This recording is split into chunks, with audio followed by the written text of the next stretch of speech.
Hello and welcome to our fourth session in the Christianity Explored course. My name is John. In this session, we're going to be thinking about the cross. So far in this course, through looking at Mark's Gospel, we've seen Jesus show himself to be God in the flesh. And a key thing we're going to see in this session is that Jesus, he did not come to the earth without a cause, without a reason. Now, when I was growing up, I have fond memories of learning about the cross during Easter time at primary school. I remember the morning assemblies and hymns which we used to sing, and the cake sales that we used to run, and best of all, the excessive amount of hot cross buns that used to be getting handed out left, right and centre. Although admittedly, I was one of those fussy kids who used to pick out all of the raisins. And for much of my life, that was pretty much my understanding of the cross. I had no idea why Christians valued it so highly. Maybe some of you have had some similar experiences. However, once I started looking into Christianity as a 20-year-old student at university, I began to see just how significant the cross was. You see, when Jesus came to earth, he came with a mission. He came with a purpose. Jesus came to the world to die. And not only that, Jesus came to the world to die willingly. And to show us this, let me read from Mark chapter 8, verse 31. And if you'd like to, feel free to open up the online link to Mark's Gospel so that you can follow along for yourself. Tom will post it in the Zoom chat for us. So Mark chapter 8, verse 31. It says this: Jesus then began to teach them that the Son of Man must suffer many things and be rejected by the elders, chief priests, and teachers of the law, and that he must be killed and after 3 days rise again. Now maybe this verse raises a number of questions for you. It certainly made Jesus' disciples confused. Why would Jesus willingly want to go and suffer and die on a cross? How is this in any way good news? Well, they are good questions, great questions in fact, and ones that hopefully this session will help to answer. So today in our time together, we're going to reflect on why Jesus coming to die on the cross was so important and what it means for you and for me. Let's get going. So we've just read that Jesus taught his followers that he must be killed. And a couple of chapters later, we begin to see him telling them why. Let me read for us from Mark chapter 10, verse 45. It says, "For even the Son of Man, Jesus, did not come to be served, but to serve, and to give his life as a ransom for many." Jesus again reiterates that he came to the world with a goal and a mission, and that included dying on a cross. And in dying, Jesus says that he will be giving his life as a ransom for many. Now, to understand exactly what that means, we need to read an account of Jesus' death. So let me read for us how Mark records the crucifixion of Jesus from some verses in chapter 15, starting in verse 22. Feel free to turn there if you have the Bible open, or just listen if that's what you prefer. So Mark 15, verse 22. They brought Jesus to the place called Golgotha, which means the place of the skull.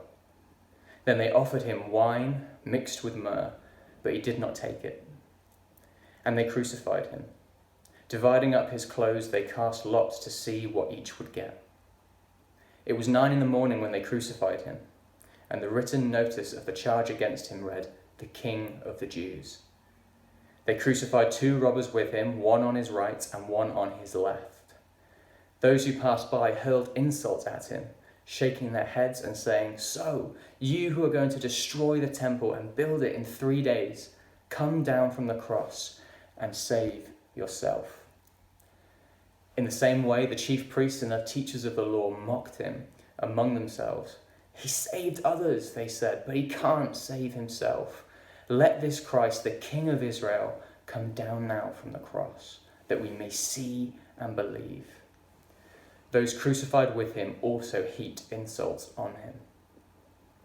At noon, darkness came over the whole land until 3 in the afternoon.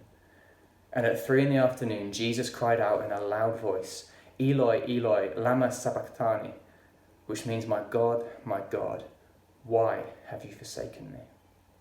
Then move on down just to verse 37. And it says, "With a loud cry, Jesus breathed his last. The curtain of the temple was torn in two from top to bottom. And when the centurion who stood there in front of Jesus heard his cry and saw how he died, he said, 'Surely this man was the Son of God.'"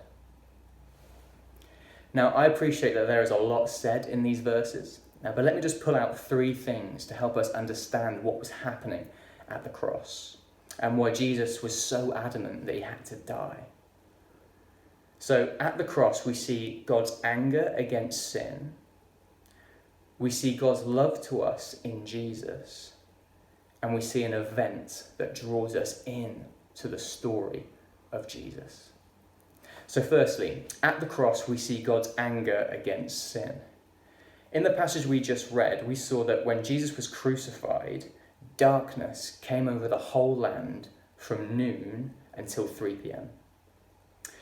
Mark says that in the middle of the day, when the sun should have been shining, the whole land experienced a thick and a dramatic darkness. Now, why is that? Well, in the Bible, darkness is commonly used as a spiritual picture of God's anger and judgment towards sin. It was a sign of his wrath. And here in our passage, it was to show us that something supernatural was happening when Jesus died on the cross. On the cross, we witness God the Father pouring out his anger against sin. Now, in the last session, we saw that sin is not just a few bad things that humans do from time to time, but is instead a deep-rooted, heart-level condition that all of us suffer from. Sin, in its very essence, is moving away from the light and the life of God further and further into darkness and depravity. You see, sin, evil, wrongdoings, they all matter to God because he's a God of love and he's a God of justice. God cares deeply about the world he has made, and in his love he must act to punish evil. And if we're honest, justice is something that we all demand, that we all expect when we witness anything bad happen in the world. We as people love justice. If we read about anyone in the news committing a crime and that the overwhelming evidence is that they are guilty, then we expect our justice system to act swiftly and appropriately. So how can we not expect this type of response from God against sin? At the cross, when darkness falls over the land, when God's light and favour is taken away, we see the darkness of sin and the just anger of God being poured out on Jesus. Now, maybe this is raising some questions for you. Perhaps now you can see that God is angry and that our sin deserves to be punished. But why is Jesus the one on the cross?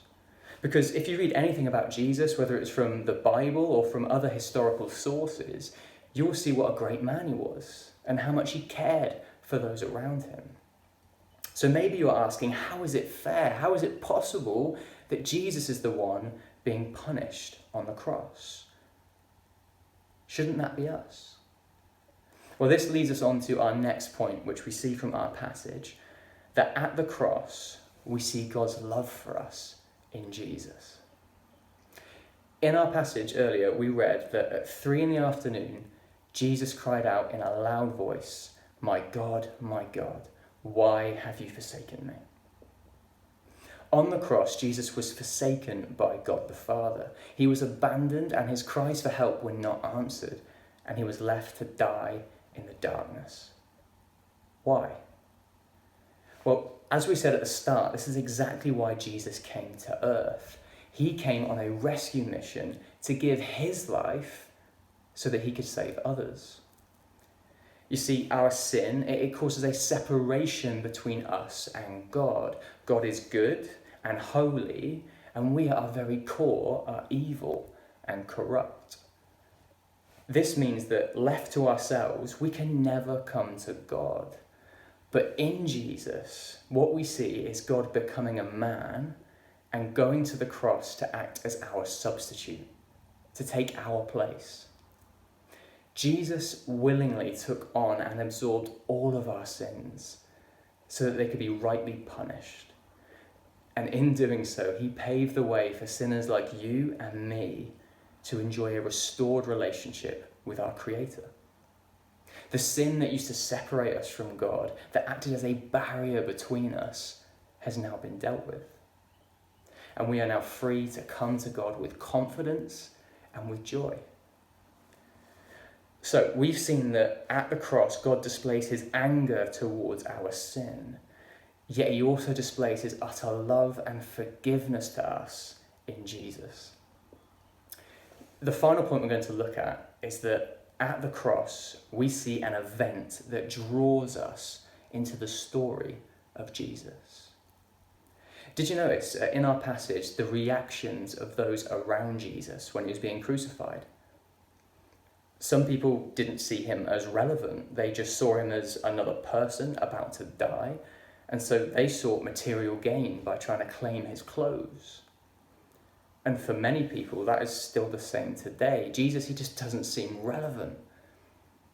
And other people, they strongly rejected Jesus. Many passed by and hurled insults at him, and the elders and the priests mocked him. I know for me, before I became a Christian, this used to be my reaction. I used to laugh at the Christian faith, and I made fun of those who believed in Jesus. However, did you notice the reaction of the Roman centurion in verse 39 of chapter 15? Let me read it for us. And when the centurion who stood there in front of Jesus heard his cry and saw how he died, he said, "Surely this man was the Son of God." This Roman guard, after witnessing Jesus die, responded with faith. The cross, no matter who we are or where we come from, draws all of us into the story of Jesus.